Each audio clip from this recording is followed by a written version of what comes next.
오늘 하나님 말씀은 구약 성경 에스겔 제37장입니다.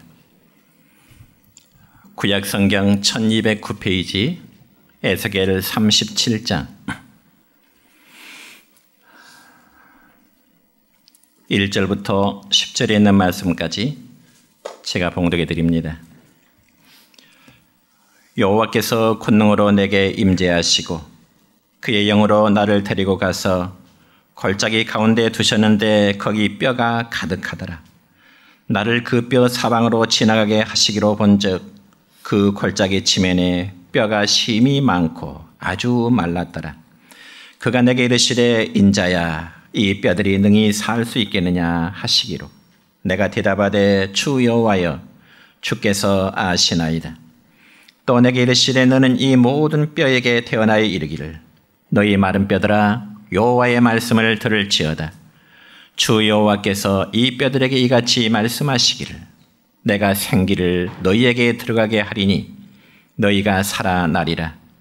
너희 위에 힘줄을 두고 살을 입히고 가죽으로 덮고 너희 속에 생기를 넣으리니 너희가 살아나리라. 또 내가 여호와인 줄 너희가 알리라 하셨다 하라. 이에 내가 명령을 따라 태어나니 태어날 때 소리가 나고 움직이며 이 뼈 저 뼈가 들어맞아 뼈들이 서로 연결되더라. 내가 또 보니 그 뼈에 힘줄이 생기고 살이 오르며 그 위에 가죽이 덮이나 그 속에 생기는 없더라.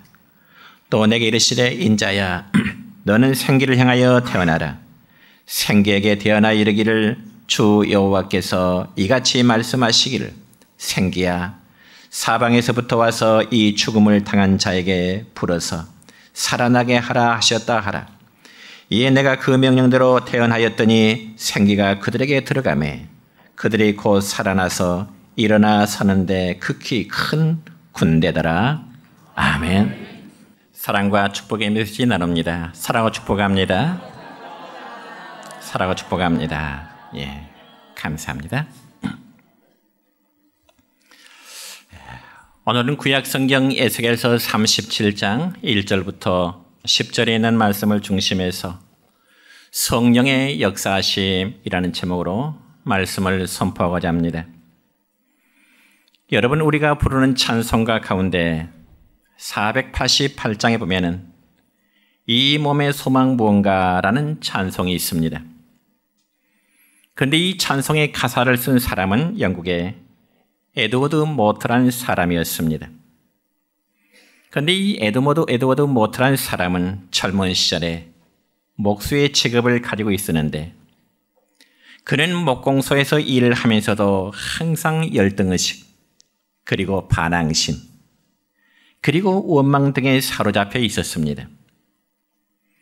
그러면서 그는 생각하기를 나는 평생 이렇게 목공소에서 망치나 두들기며 살아야 할까? 우리 부모는 왜 나를 이런 삶으로 살도록 키워주셨을까? 그러면서 그 마음속에는 항상 열등의식과 반항 그리고 마음속에 원망에 쌓여 있었으므로 그의 삶은 하루하루가 너무나 무의미할 수밖에 없었고요. 또한 그에게는 소망이란 아무것도 있지를 못했습니다. 그런 어느 추운 겨울날 그는 런던의 어느 거리를 거닐다가 주일날 문득 길가에 있는 작은 교회에 들어가고 싶어하는 그런 마음이 생겼습니다. 그래서 에드워드 모터는 이제 주저하지 않고 교회에 들어갔는데 마침 주일 때 그 목사님은 요한복음 3장에 있는 기록된 그 거듭남의 올레란 제목으로 설교를 하고 있었습니다. 그자 그 말씀을 들은 이후 에드워드의 마음은 자신도 거듭나야 되겠다고 하는 그런 강렬한 소망이 에드워드 모터의 마음속에 생기게 되었습니다.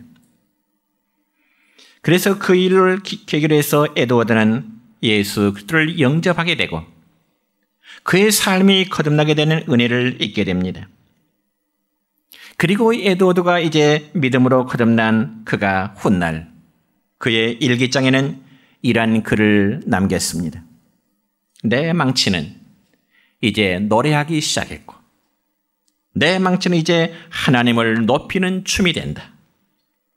그리고 내 눈동자는 생기가 돌고 내 마음속에는 기쁨의 생수가 솟는다. 왜냐하면 예수님께서 내 마음속에 오셨기 때문이다. 나는 거듭났다. 그러면서 에드워드는 자신의 변화된 모습을 보고 이제는 행복한 목공이 된 것입니다. 그러면서 그의 삶은 점점 풍요로워졌고 나중에는 자기가 일하던 목공소가 자기의 소유가 되었으며 그 목공소는 점차 확장되어 가기 시작했습니다. 그러면서 그는 성공적인 사업가가 됩니다. 그러자 에드워드는 그의 나이 50세 때 자신의 재산을 들여서 교회를 짓고요. 공부를 해서 신학 공부를 해서 목사 안수를 받고 이제는 친히 복음을 전하는 전도자의 삶을 살아가게 되었습니다. 그러면서 에드워드는 복음을 증거하기 시작한 첫날 그는 주님의 사랑을 기억하면서 주님을 향한 감사의 시를 지었는데 그 시가 바로 우리가 찬송을 부르는 488장인데 가사의 내용은 이렇습니다. 이 몸의 소망 무언가 우리 주 예수뿐일세. 우리 주 예수밖에는 믿으리 아주 없도다. 주 나의 반석이시니 그 위에 내가 서리라. 그 위에 내가 서리라. 그러므로 우리도 말씀과 성령 안에서 새로지면 하나님께 속한 이런 생명의 사람으로 변화가 이루어질 줄 믿습니다. 그리고 우리 모두가 주님의 영광을 드러내는 영광스러운 의의 도구로 또한 쓰임을 받게 될 줄 믿습니다. 여러분, 오늘은 기독교의 절기로 성령 강림 주일입니다. 그래서 이 성령 강림 주일이란 예수님께서 부활하신 후 50일째 된 날 제자들이 모인 곳에 성령께서 임하심으로 성령 충만함 얻게 된 것을 기념하는 이제 절기가 바로 성령 강림 주일이요. 이날 우리는 통상 성령 강림절 혹은 오순절이라 이렇게 표현을 하기도 합니다. 그렇다면 과연 오늘 우리는 성령 강림 주일을 맞이해서 하나님 앞에 쓰임받는 사람이 되기 위해서는 우리 자신의 우리의 삶 속에 어떠한 변화가 이루어져야 될까요? 첫째는 하나님의 말씀으로 인한 능력의 변화가 일어나야 되는 것입니다. 여러분, 하나님의 말씀은 살아 생명력이 있습니다. 그리고 하나님의 말씀은 날선 금 같아서 잘못된 것은 도려내고요. 수술하면서 마치 우리 몸에 새살이 돋아난 것처럼 치유의 역사가 일어나게 되는 것입니다. 그래서 신약성경 히브리서 4장 12절의 말씀 보면은 이 하나님의 말씀이 성경에 대해서 이렇게 표현하고 있습니다. 시작. 하나님의 말씀은 살아있고 활력이 있어 좌우에 날선 어떤 검보다도 예리하여 혼과 영과 및 관절과 골수를 쪼개기까지 하며 또 마음의 생각과 뜻을 판단하나니 아멘. 그렇습니다. 이처럼 하나님의 말씀은 우리의 전 인격을 변화시키는 놀라운 능력이 있음을 믿으시길 바랍니다. 뿐만 아니라 하나님의 말씀은 성경에 보니까 죽은 자를 살려내는 그러한 능력까지 있습니다. 그래서 오늘 본문 말씀의 내용을 보면은 에스겔 선지자가 환상을 보게 되는데요.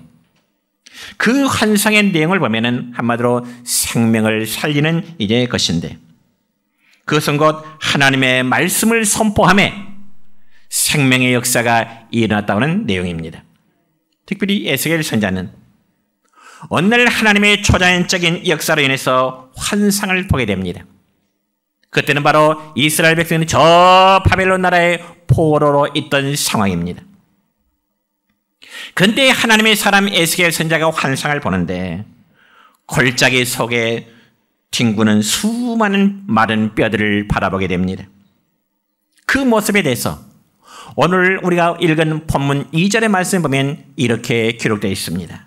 시작.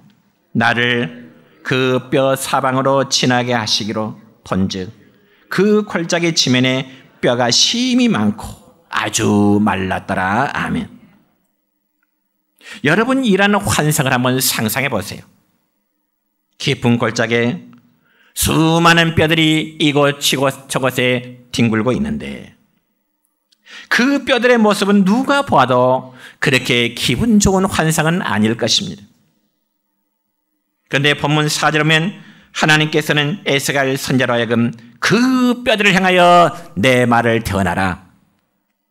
그 말라 삐뚤어져 뒹굴고 있는 그 뼈들을 향하여 하나님의 말씀을 선포하도록 하나님은 천사를 통해서 에스겔에게 말씀하십니다. 그 말씀이 무엇일까요? 4절입니다. 시작. 또 내게 이르시되 너는 이 모든 뼈에게 태어나여 이르기를 너희 마른 뼈들아 여호와의 말씀을 들을지어다. 아멘. 그러니까 에스겔 선지자는 환상 중에 골짜기 여기저기에 흩어져 있는 수많은 마른 뼈들을 향하여 하나님의 말씀을 대언하니까 그게 놀라운 역사가 일어나게 됩니다. 그러면 과연 그 놀라운 일, 그 놀라운 역사는 과연 무엇일까요? 어떻게 나타났을 것이야? 오늘 본문 7절과 8절을 볼까요? 시작. 이에 내가 명령을 따라 태어나니 태어날 때 소리가 나고 움직이며 이 뼈 저 뼈가 들어맞아 뼈들이 서로 연결되더라. 내가 또 보니 그 뼈에 힘줄이 생기고 살이 오르며 그 위에 가죽이 덮이나 그 속에 생기는 없더라. 아멘. 여러분 여기 7절 8절 보면 정말 그게 가능할까요? 정말 그게 가능할까요? 골짜기에 흩어진 수많은 뼈들을 향하여 하나님의 종 에스겔 선지자가 하나님 말씀을 선포하니 그 뼈들이 어떻다고요? 움직이기 시작하더니 이 뼈 저 뼈들이 서로 들어맞아 서로 연결되더라. 그렇게 말씀하고 있네요. 뿐만 아니라 그 뼈에 가죽이 덮이고 그리고 생기를 불어넣으니 생명 있는 큰 군대를 이루었다고 말씀합니다. 이 의미가 뭘까요? 하나님께서 에스겔 선지자에게 이 환상을 보여준 의미가 무엇일까요?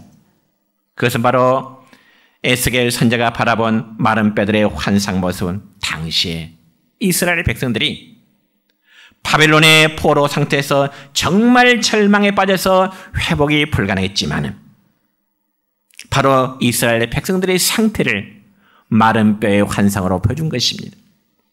그래서 아무런 소망이 보이지 않는 절망적인 상태에 놓인 이스라엘 백성들의 모습이 마치 골짜기에 널브러진 마른 뼈의 모습이었다 그 말입니다. 그러다 보니 여러분 이스라엘 백성들은 하나님을 떠나 죄에 빠지다 보니 도덕적으로나 그리고 양심적으로나 그리고 신앙적으로 마른 뼈처럼 정말 생명이 없는 모든 것을 잃어버리는 그런 상태였습니다. 그러다 보니 그들에게는 하나님의 은혜도 하나님의 사랑도 그들의 삶의 기쁨도 감사도 소망도 완전히 말라버린 하얀 뼈들과도 같았다는 것입니다. 그러니 그들의 삶은 보기에도 아주 흉한 모습이 될 수밖에 없었습니다. 그렇지만 여러분 그런 중에도 절망 없고 정말 소망이 없는 그곳에도 하나님의 말씀이 선포되면 회복의 역사가 일어날 줄 믿습니다. 그게 바로 소망의 메시지입니다. 그래서 그 같은 역사는 이 시대를 살아가는 우리에게도 해당되는 말씀으로 받으시길 바랍니다. 아무리 소망이 없고 말라버린 뼈 같은 우리의 모습이라 할지라도 하나님의 말씀을 듣고 그리고 믿음으로 받아들이면 죄가 깨달아서 회개가 일어나게 됨을 믿으시기를 축원합니다. 그리고 말씀을 들을 때 용기가 생길 것이고 우리 삶에 새로운 결단력을 갖게 될 것입니다. 또한 말씀을 들을 때 소망이 생기며 우리 인생의 삶이 풍요로워지며 우리의 가정들이 새로워지게 될 것입니다.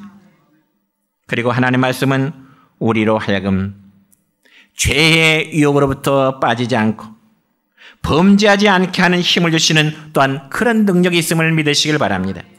그래서 하나님의 말씀은 우리에게 위로와 그리고 희락과 우리에게는 소망이 되는 것입니다. 그리고 환난 많은 세상에서 슬피울 때 하나님의 말씀은 우리에게 위로하시는 능력이 있습니다. 그래서 구약성경 시편 119편 50절의 말씀 보면 이런 말씀으로 우리에게 위로가 됩니다. 시작. 이 말씀은 나의 고난 중에 위로라. 주의 말씀이 나를 살리셨기 때문이니라. 아멘. 그렇습니다. 여러분, 하나님은 천지 만물을 그리고 우주의 세계를 말씀으로 창조하셨습니다. 믿습니까? 그래서 하나님의 말씀이 임하면 바로 무에서 유가 창조되어지는 것입니다. 그래서 때로는 질병이 치유되기도 할 것이고 귀신이 떠나가면 죽은 자가 살아나는 역사가 하나님 말씀의 선포 속에 이루어짐을 우리는 믿습니다. 또한 하나님의 말씀이 임하면 어지러움과 그리고 혼돈이 있는 곳에 새로운 질서가 생겨나게 됩니다. 여러분, 신약성경 사도행전 2장의 말씀을 보면은 성령 강림의 역사가 일어나면서 놀라운 변화들이 생겨나게 됩니다. 그러면 과연 성령 강림의 역사 속에 나타난 놀라운 변화들은 과연 어떤 변화일까요? 먼저 사도행전 또한 3장에 보면은 성령 충만을 입은 베드로와 요한 사도가 항상 그들이 기도했던 기도의 습관을 따라서 제9시에 성전에 올라가게 됩니다. 못 알아요? 기도하기 위해서. 그런데 마침 미문이라는 성전에서 나면서부터 약 40년 동안 한 번도 걷지 못한 장애자를 만나게 됩니다. 그러자 그 장애자는 성전에 기도하러 들어가는 모든 사람들에게 했듯이 여전히 베드로와 요한 사도에게도 손을 내밀어서 구걸을 요청하게 되죠. 그렇지만 베드로와 요한은 이 장애자가 요구하는 것을 줄 수가 없었습니다. 왜냐하면 두 사도에는 장애자가 요구하는 것이 없었기 때문이겠죠. 그럼에도 불구하고 베드로와 요한은 구걸하는 그 장애자를 그냥 지나칠 수가 없었습니다. 그래서 그들에게 있는 가장 귀한 것을, 베드로와 요한이 가지고 있는 가장 귀한 것을 한 번도 걷지 못한 그 장애우에게 주고자 하는데 사도행전 3장 6절을 보니까 이렇게 기록되어 있습니다. 시작. 베드로가 이르되 은과 금은 내게 없거니와 내게 있는 것을 이것을 내게 주노니 나사렛 예수 그리스도 이름으로 일어나 걸어라. 아멘. 그러니까요, 베드로가 장애자에게 가장 값지고 가장 보배는 것을 줬는데 그건 바로 나사렛 예수 그리스도 이름을 그에게 선포하는 일이었습니다. 그러면 아무런 소망 없이 하루하루를 살아가는 장애자에게 예수 그리스도의 이름을 선포하게 될 때 과연 어떤 역사가 나타나게 될까요? 바로 이어지는 말씀 사도행전 3장 7절과 8절의 말씀을 보면 이렇습니다. 시작. 오른손을 잡아 일으키니 발과 발목이 곧 힘을 얻고 뛰어서서 걸으며 그들과 함께 성전으로 들어갔으면서 걷기도 하고 뛰기도 하며 하나님을 찬송하니. 아멘. 믿습니까? 믿습니까? 이처럼 예수님의 이름이 선포되니 걷지도 못한 자가 일어나 걸으며 하나님의 성전에 들어가 하나님을 찬송하는 역사가 있음을 여러분 믿음으로 받으시기를 축원합니다.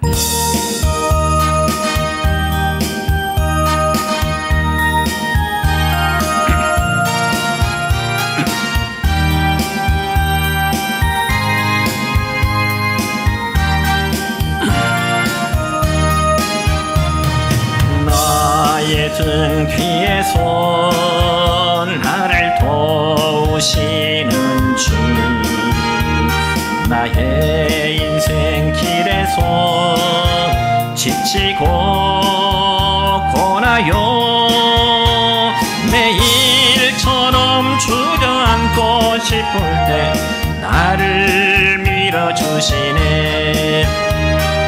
일어나 걸어라 내가 새 힘을 주리니.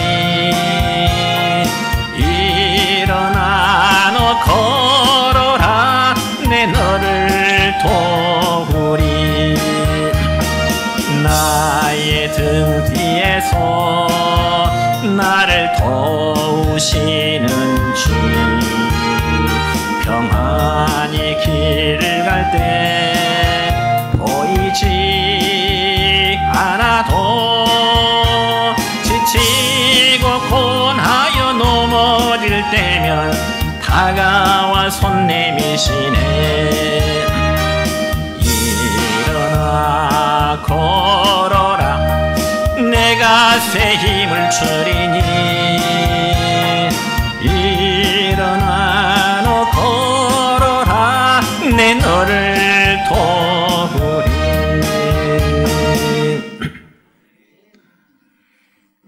여러분, 베드로의 설교를 듣고 나서 한때는 예수님을 조롱하고 죽인 자들이 자신들의 지은 죄를 회개하고 통곡하며 회개하고 죽기로 돌아오는 역사가 있었습니다. 그와 마찬가지로 에스겔 선자가 골짜기의 마른 뼈들 향해 여호와의 말씀을 선포하니 그 뼈들이 움직여 큰 군대를 이루었다고 말씀하십니다. 그래서 골짜기의 마른 뼈들이 살아난 것처럼 우리 모두가 과거에 예수를 믿지 않았을 때는 사탄의 종노릇하며 영적으로 해골 같은 자랄지라도 정말 예수님을 주로 믿으면, 예수님 여러분의 구원자를 믿으면 새 생명으로서 하나님의 자녀로 새롭게 변화되어지는 놀라운 신분 얻게 됨을 여러분 믿으시기를 축원합니다. 여러분, 인간의 삶이란 하나님을 알기 전에는, 하나님을 믿기 전에는 사는 것이 어쩌면 공허와 어두움 뿐이었습니다. 그러나 하나님의 말씀을 들으면 삶의 목적이 새로워지고요, 우리는 삶의 의미와 보람을 또다시 깨닫게 되는 것입니다. 그러면서 내일이라는 시간을 우리는 기다려지게 됩니다. 또한 죽음 이후에도 기대가 되는 소망의 삶을 살게 되는 것이고요. 왜냐하면 하나님의 말씀은 바로 생명이기 때문에 어떤 어려운 상황 속에서도 말씀 속에서도 살리는 역사가 곧 하나님의 말씀이기 때문에 그렇습니다. 그러니까 성령의 역사는 살리는 역사임을 믿으시길 바랍니다. 두 번째로, 성령의 생기가 들어올 때 우리는 생명력이 넘치게 되는 것입니다. 오늘 읽은 말씀 가운데 9절의 말씀 볼까요? 시작. 또 내게 이르시되 인자야, 너는 생기를 향하여 태어나라. 생기에게 태어나 이르기를 주 여호와께서 이같이 말씀하시기를, 생기야, 사방에서부터 이 죽음을 당한 자에게 불어서 살아나게 하라 하셨다 하라. 아멘. 그런데 여기 생기라는 말은 히브리어 단어를 보면 루하흐라는 단어인데 이 뜻은 하나님의 신, 즉 Holy Spirit, 성령을 가리킵니다. 생기야, 하나님의 신 혹은 성령을 가리켜서 생기라 그래요. 그러니까 성령의 생기가 우리의 참 생명과 영혼을 살리는 겁니다. 그러므로 에스겔 선자는 생기가 없는 그 말라 삐뚤어진 마른 뼈들 향하여 생기야, 사망을 당한 자에게 불어서 살게 하라 선포했을 때 그 생기가 마른 뼈들에게 들어가매 그들이 살아서 뭐가 되었다고요? 큰 군대가 되었더라 믿으시기 바랍니다. 그러므로 골짜기의 마른 뼈들의 모습은 어쩌면 허물과 죄로 죽은, 영적으로 죽은 오늘날의 모든 현대인들의 모습을 그렇게 표현하고 있습니다. 살았다 하는 것 같지만 영적으로 죽은 자들이 오늘날 우리 주변에 많은 자들입니다. 그렇지만 우리 안에 성령이 들어오시면, 하나님의 거룩한 영이 우리 안에 임하시면 다시 살아나는 역사가 일어남을 믿으시기 바랍니다. 다시 말씀드려 죽은 심령, 죽은 양심이 다시금 회복된다는 겁니다. 그리고 흩어진 뼈들이 서로 연합이 이루어진 것처럼 분열되었던 우리들의 마음이 하나로 뭉쳐지는 역사가 일어나게 됨을 또한 믿으시기를 축원합니다. 여러분, 성령의 생기가 임할 때 우리에게는 믿음이 살아나고요, 우리의 삶이 매사의 기쁨, 매사에 감사할 수 있는 것입니다. 뿐만 아니라 담담이 살아나고요, 능력 있는 삶으로 살아가고요, 사명이 살아나고요, 소망이 살아나게 되는 것입니다. 그래서 여러분, 구약 성경, 스가랴 4장 6절에 보면 이런 말씀이 있습니다. 시작. 만군의 여호와께서 말씀하시되 이는 힘으로 되지 아니하며 능력으로 되지 아니하고 오직 나의 영으로 되느니라. 아멘. 오직 나의 영, 하나님의 거룩한 성령의 도우심으로 이루어진다는 거지요. 그래서 우리가 신약성경에 보면 사울을 바울로 변화시키는 것은 무슨 역사일까요? 성령의 역사하심입니다.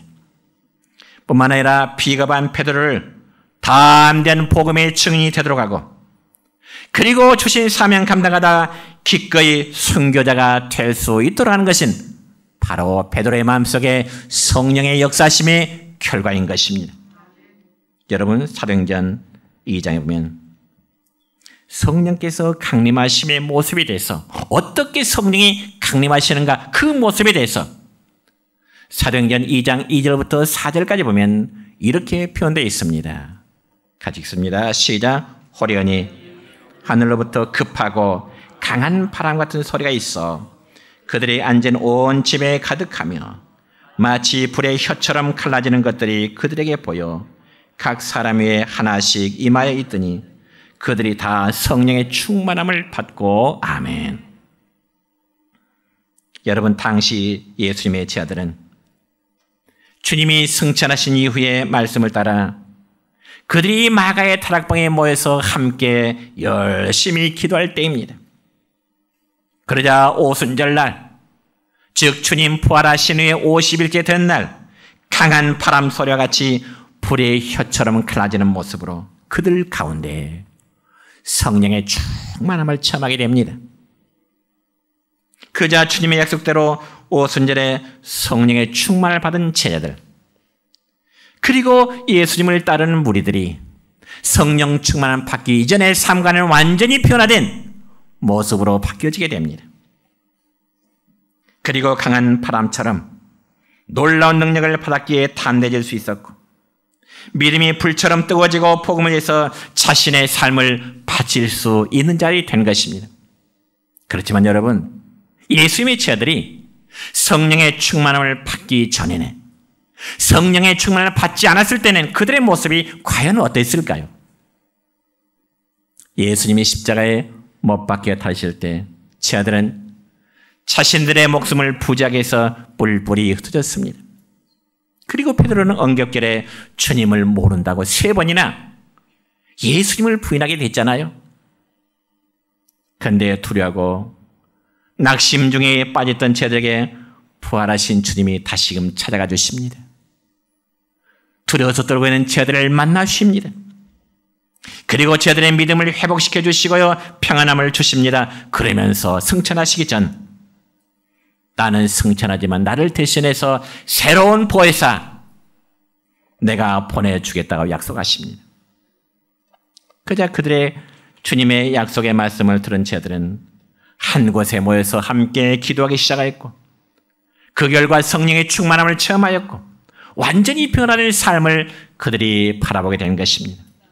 이처럼 오늘날도 성도들이 성령의 능력을 받아야 성도들의 삶에, 그리고 우리 믿음의 삶에 활력이 넘치는 그런 믿음의 생활을 할 수 있는 것입니다. 비유하건대 여러분, 우리가 사용하는 이 전기, 이 전기가 정전되면 어떻게 될까요? 우리가 사용하는 모든 전기 제품이 무용지물이 되고야 맙니다. 마찬가지로 예수를 수십 년 믿어도 성령의 체험과 성령의 충만을 받지 못한다면 마치 성도의 믿음의 삶이 무기력할 수밖에 없습니다.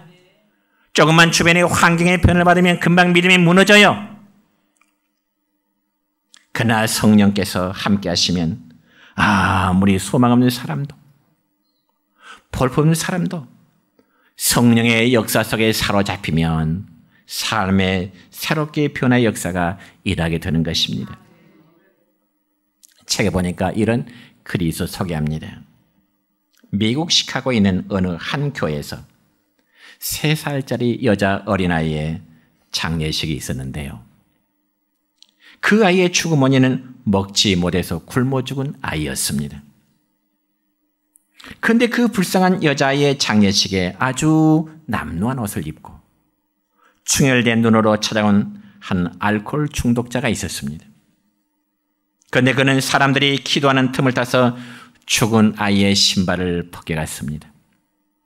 그리고 그걸 팔아서 술을 마셨는데 그 사람은 다름 아니라 그 아이의 아빠였습니다.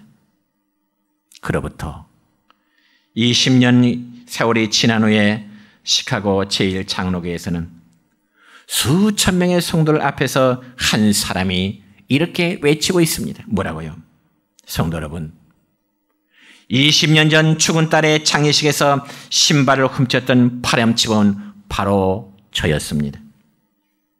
만물의 찌꺼기 같은 나를 다시 살려주시고 그리고 하나님의 일꾼을 삼으신 분은 위대하신 하나님이십니다. 그가 바로 시카고의 유일한 풍사 멜트라다라는 목사님이었습니다. 여러분, 우리 하나님은 사람들이 바라볼 때 정말 폐품 같고 정말 불량품 같은 자들을 통해서도 하나님의 아름다운 영광을 다시 드러내는 놀라운 창조주이심을 믿으시길 바랍니다. 그렇다면 우리 모두 성령 충만하여 능력 있는 성도가 되시기를 축원합니다. 그리고 이제는 성령의 충만을 받게 되면 하나님의 영광을 나타내는 의로운 도구로 하나님의 일꾼으로 쓰임 받게 되는 것입니다. 오늘 읽은 말씀 가운데 마지막 10절의 말씀 볼까요? 이렇습니다. 시작. 이에 내가 그 명령대로 태어나였더니 생기가 그들에게 들어가매 그들이 곧 살아서 일어나 서는데 극히 큰 군대더라. 아멘. 여러분, 마른 뼈는 물론 생명이 없겠죠. 생명이 없다 보니까 힘도 없겠죠. 생명이 없다 보니까 아무 쓸모없고 마른 뼈는 보기조차도 흉물스럽습니다. 그런데 그 마른 뼈에 하나님의 말씀과 생기가 드러나며 힘 있는 군대가 되었다고 말씀하십니다. 마찬가지로 하나님의 말씀과 성령으로 거듭난 성도는 하나님의 도구로 쓰임받는 큰 믿음의 용사가 된다는 사실을 믿으시기 바랍니다. 특별히 예수님께서 십자가 사건 이후에 제자들의 모습은 어땠나요? 그들은 무기력했습니다. 믿었던 예수님이 처참하게 십자가에 달리시자 제자들은 그 모습을 바라볼 때 무기력하고 어쩌면 3년 반 동안 따랐던 예수님 슬픔과 절망에 빠졌습니다. 그러나 성령의 충만을 받은 제자들은 이제 어떻게 해요? 복음을 증거하다가 때로는 예수님 증거하다가 감옥에 갇히고 매도 맞고 커다란 박해도 받았지만은 그들은 주장없이 복음의 증인으로 살았던 것입니다. 또한 성령 충만을 받은 성도들 역시 예루살렘 교회에 박해가 일어나게 되자 사방으로 흩어지게 됩니다. 예루살렘 교회에 박해가 나니까 흩어진 성도들이 믿음을 이제 버린 것이 아니라 오히려 가는 곳마다 예수를 전하는 십자가의 복음을 전하는 많이 생겨나게 되므로 흩어진 교인들을 통해서 하나님의 교회가 세워지게 된 것입니다. 그럼 우리가 살고 있는 기독교인이 되려면, 살아있는 기독교인이 되려면 역시 말씀과 성령의 역사가 있어야 됩니다. 그리고 하나님의 선한 군사가 된 사람, 모든 사람이 내 인생은 이제 끝났다. 나에게는 더 이상 아무런 소망이 없다. 그렇게 말할 때에도 주님은 믿음의 사람들에게 능력을 주심으로 회복의 은혜를 기대할 수 있게 하십니다. 사랑하는 성도 여러분요, 나는 내 자신을 포기할 수 있지만은 하나님은 결코 우리 자신을 포기하지 않으십니다. 믿으시기 바랍니다. 세상 사람 나를 보잘것없이 여긴다 하나님은 하나님은 여러분을, 하나님은 우리 모두를 너무너무 존귀한 자로 하나님은 여기고 계십니다. 그렇기 때문에 사람이란 자신의 삶이 얼마나 성공했는지는 그렇게 중요하지 않습니다. 얼마나 열심히 사는지도 역시 그렇게 중요하지 않습니다. 그렇다면 우리의 삶에 무엇이 중요할까? 그 바로 성령께서 나를 통하여 얼마나 크게 역사하고 계시는가? 하나님 나를 얼마나 활용하고 계시는가? 그게 중요합니다. 그리고 또한 내가 얼마나 하나님의 기뻐하시는 도구로 쓰임을 받느냐가 중요합니다. 나의 지식과 지혜와 힘으로 살면 우리는 실패할 수밖에 없지만 내 안에, 여러분 안에 성령께서 함께 하시면 믿음의 승리자가 되실 줄로 믿습니다. 우리 모두 말씀으로 충만하고 하나님의 생긴 성령으로 충만하여 강력한 하나님의 선한 군사 되시기를 주님의 이름으로 축원합니다.